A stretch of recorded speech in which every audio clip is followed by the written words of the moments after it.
You are exhausted, behind on everything, and once again that cold neon can on your desk promises to save the day. One crack of the tab, one giant sip, and within minutes your brain feels sharper, and your body strangely awake. But your heart does not call it focus. It calls it a sudden jump in heart rate, and a sharper squeeze with every beat. Your blood pressure nudges upward as vessels tighten under the combined push of caffeine and stress hormones. In your brain, caffeine blocks the molecules that say you are tired, and briefly turns up the volume on motivation and reward. If your drink is loaded with sugar, blood glucose surges and insulin scrambles to clear that rush into your liver and fat tissue. Your nervous system switches from cruise to alert, which feels like energy at first and like jitters if you are sensitive.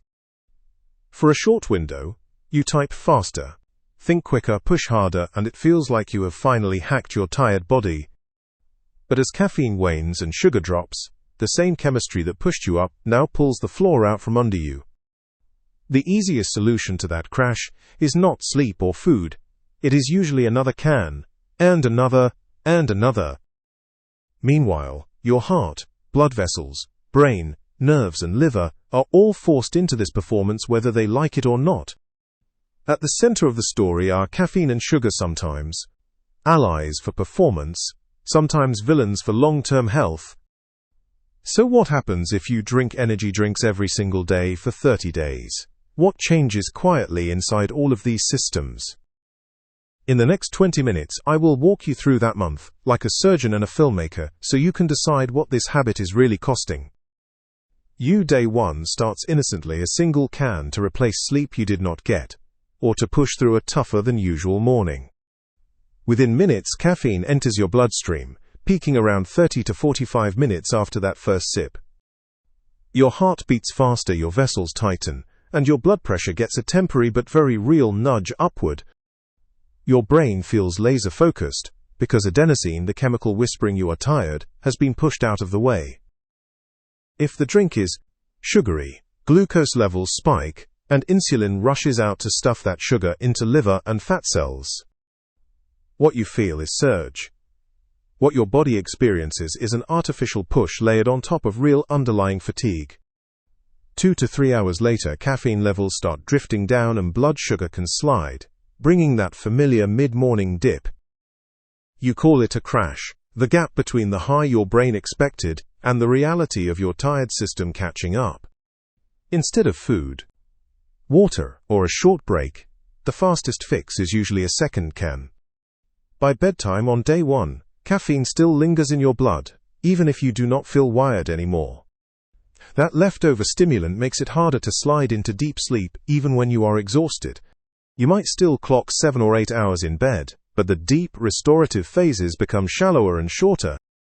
Day 2, you wake not refreshed but chemically dragged from lighter sleep, already behind before your day begins. The first can shifts from bonus energy to something that feels necessary, just to reach your old baseline. Under the surface, your heart and blood pressure begin to see this as the new normal: more work, less rest. Use 1 or 2 cans daily for a week, and your body adapts, not to an occasional boost, but to chronic stimulation. Your brain can respond by adjusting receptors, so the same caffeine dose feels less powerful, nudging you toward more. By day 7, your focus and mood start to oscillate around your dosing schedule, not your natural circadian rhythm. From a systems view, daily energy drinks look less like a treat and more like a repeating stress test across your organs. To understand what 30 days really do, we need to zoom in on each system, starting with your heart and blood pressure. Meet your cardiovascular commander, your heart, backed by adrenaline and noradrenaline, built to handle true emergencies, not just deadlines and deadlines plus caffeine. Each can triggers a small emergency drill: heart rate and pressure rise, then fall over and over across the week. Caffeine and stress hormones tighten the muscular walls of your arteries, narrowing the pipe just enough to raise pressure. For some, that stress hits a resting heart. For others, it stacks on top of intense exercise, multiplying the load on each beat. In vulnerable hearts, combining high caffeine, sugar, and exertion can nudge the electrical wiring toward palpitations or irregular rhythms. Over the first 10 days, average blood pressure can drift upward, especially if you already live near the high side. Your nervous system adapts by living more often in fight or flight, and less often in rest and digest. On the surface, this may look like productivity, but inside it often feels like irritability, impatience, and simmering anxiety. Each can delivers a small dopamine tease, just enough to feel rewarding, not enough to last without the next hit. By week 2, one can often feels like just normal, and the temptation to add a second becomes much stronger.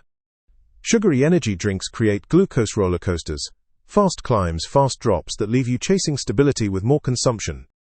Your pancreas works overtime to handle those spikes, especially if the drinks stack on top of already high sugar meals. Your liver handles caffeine breakdown, sugar storage, and processing of additives, none of which are individually deadly, but together increase daily workload. In some people, that sugar overflow becomes stored as triglycerides in liver cells, the first whisper of fatty change.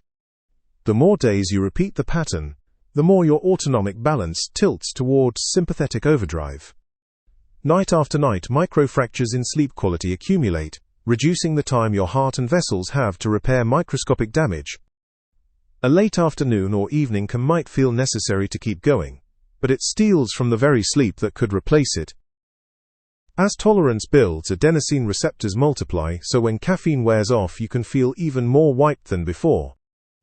Skip your usual cans on a weekend, and headaches, fog, and low mood often appear classic signs of caffeine withdrawal. By day 15, a doctor might see slightly higher resting heart rate and blood pressure, even if your labs look normal. If you already have heart disease, high blood pressure, or arrhythmia, each can pulls you closer to a line you do not want to cross.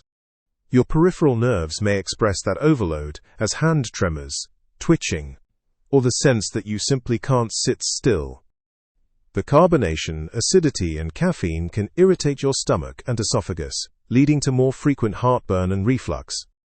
Over time, sugar surges and pressure spikes invite low-grade inflammation into vessel walls, one ingredient in long-term risk.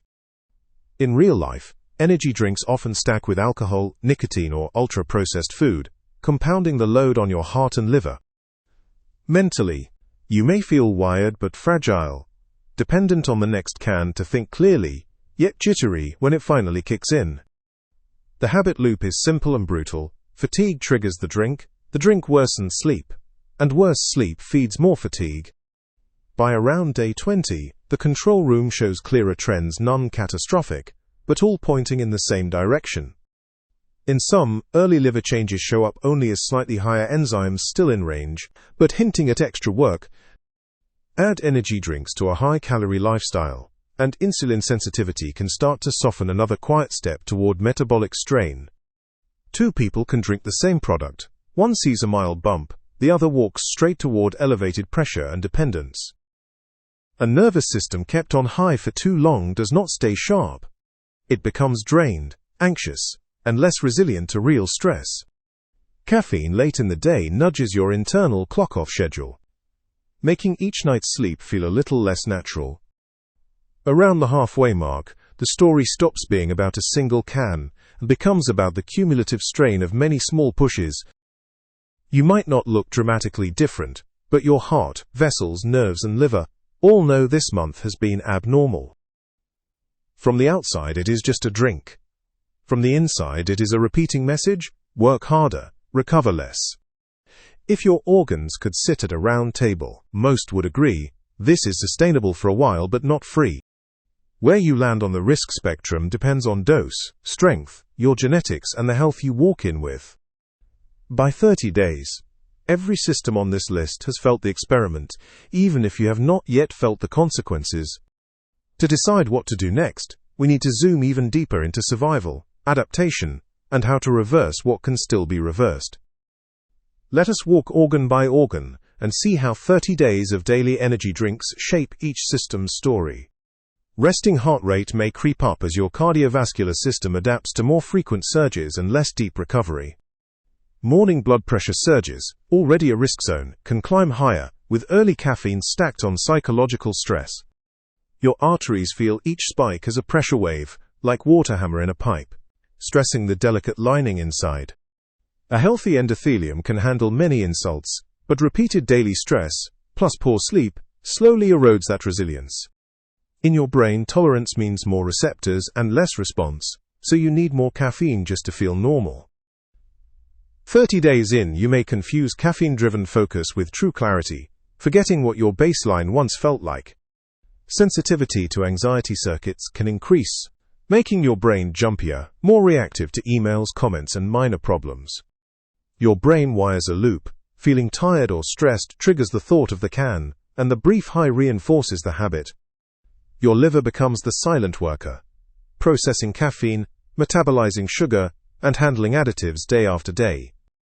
For some, repeated sugar loads from drinks add to overall calorie excess, encouraging fat droplets to collect in liver cells. Blood tests may still come back normal, but the direction of change matters, long before numbers cross a line. Your nervous system lives in a state of partial overdrive, rarely crashing, rarely truly resting, gradually wearing thin. Ironically, a month of chasing energy can end in a deeper sense of burnout, wired, tired, and never fully restored.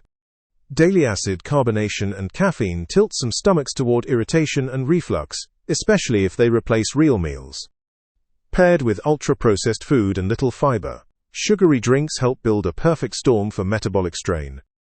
Psychologically, you start to believe you can't function without the can, even though an older version of you once did. Weekdays feel acceptable as long as you keep dosing. Weekends remind you how much your brain has adapted. Compare 30 days with daily energy drinks to 30 days of smarter caffeine and better sleep, and the divergence becomes obvious. Emotionally, the can feels like a coping tool. Biologically, it is a stress amplifier for systems already under pressure. On the ledger, each can adds a short-term gain to one side and a line of small charges to the other. These systems evolved to survive predators and famine, not inboxes and gaming sessions fueled by neon sugar caffeine cocktails. The real turning point is the pause before opening, the moment you decide whether this can is a necessity or a negotiated tool. The honest question is not, is this drink evil, but, is it worth what it asks from my body over time? From this point, you get to write two different futures, one where daily drinks stay in charge, and one where you take the lead. I am not asking you to quit your job, your kids, or your training, only to choose how you use stimulants inside that reality. Here's how, as a physician, I would build a safer 30-day strategy around the demands of your real life. First, know your dose. Most healthy adults should stay under about 400 milligrams of caffeine a day from all sources combined. That limit includes coffee, tea, and pre-workout, so daily energy drinks stacked on top can push you quietly past it. Second, timing. Concentrate most of your caffeine earlier in the day, so your brain can still slide into deep sleep at night. Shifting cans from evening to mid-morning alone can improve sleep quality, even if your total dose initially stays the same. Third, sugar. Choosing lower sugar or sugar-free options cuts down glucose spikes that strain insulin and liver. Having real food before or with an occasional drink slows absorption, turning a spike into more of a gentle hill. Building your day on water and electrolytes first lets your heart and vessels handle occasional caffeine with more grace. Sleep is your strongest cardiometabolic drug, protecting. It makes every other stimulant you take less dangerous. Rules like no energy drinks after mid-afternoon sound small, but dramatically change how your body reads your environment. When stressed, trading more caffeine for breathwork, a walk or stretching lowers sympathetic load without sacrificing clarity. If you are deep in, tapering, gradually reducing cans over several weeks beats quitting cold turkey for most people. Plan for a brief withdrawal. Headaches and fatigue are signals of adaptation, not proof that you need the drink to survive. By week 4, most people see steadier energy, calmer mood, and better sleep, with fewer cans, not more. Your organs do not ask for perfection. They respond generously to even modest reductions in daily stress and stimulants. The healthiest pattern stacks your energy like a pyramid: sleep and food at the base, moderate caffeine in the middle, energy drinks at the tiny top. Set clear personal rules. How many per week? How late is too late? And never on an empty, dehydrated system. Know the red flags: palpitations, chest pains, spikes in blood pressure, and talk to a professional if they appear. For your heart, keep most intense training paired with good sleep, food and hydration, not stacked on top of maximal stimulation.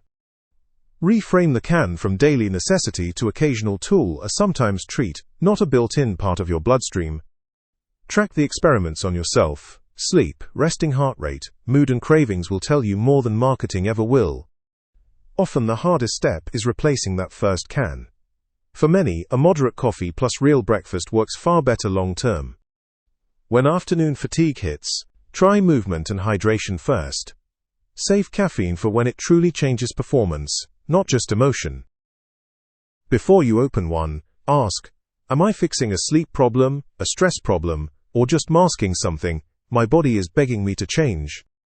Treat the next 30 days as an experiment, not good versus bad, but how do I feel with more versus with less? You do not owe loyalty to a brand. You owe a basic contract to the organs carrying you through the next 50 years. Collect small wins. 1 less can, 3 hours earlier, 30 more minutes of sleep, 1 more liter of water.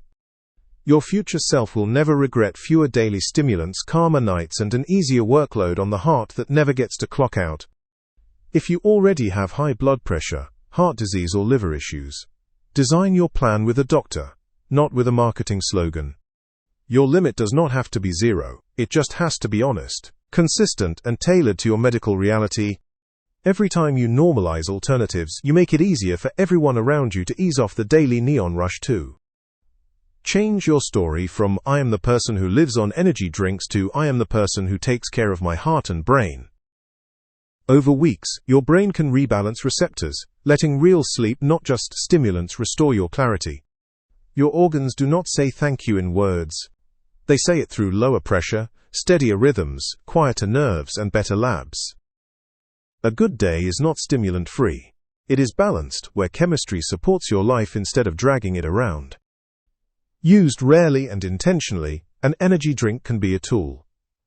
Used daily by default, it becomes a quiet tax collector. After 30 days of smarter use, most people report not just better health markers but a sense of being back in control. As a physician, my advice is simple: respect what these drinks do to your chemistry and make them earn their place in your routine. Daily energy drinks do not just wake you up. They quietly train your heart, vessels, nerves, and liver to live under pressure. The next 30 days are in your hands. What you drink is a choice, but so is what you ask your body to carry. In one line, energy drinks give a short boost, add hidden strain, and most of that strain is reversible if you act early. Somewhere on this line, you decide whether your cans stay a tool you control or a crutch that quietly controls you. You have seen the full cast: heart, blood pressure, nerves, liver, and sleep, and how each one pays for a 30-day streak. Knowledge does not mean fear, it means strategy, so you can get energy when you need it without quietly burning through your reserves. Use stimulants to complement good sleep, food, and movement, not to borrow energy from a tomorrow you have not lived yet. Your future lab tests, blood pressure readings, and heart rhythms will trace the path you choose far more than your genes alone. So here's my invitation: try 30 days of smarter use, and let your body show you the difference from the inside out. If this helped you see those cans differently, hit like, subscribe, and stay for more science about how your body really works. Share this with someone who lives on energy drinks and call it what it is: a love letter from their heart and liver. Now I want to hear from you. What happened when you used energy drinks every day? And what will your next 30 days look like?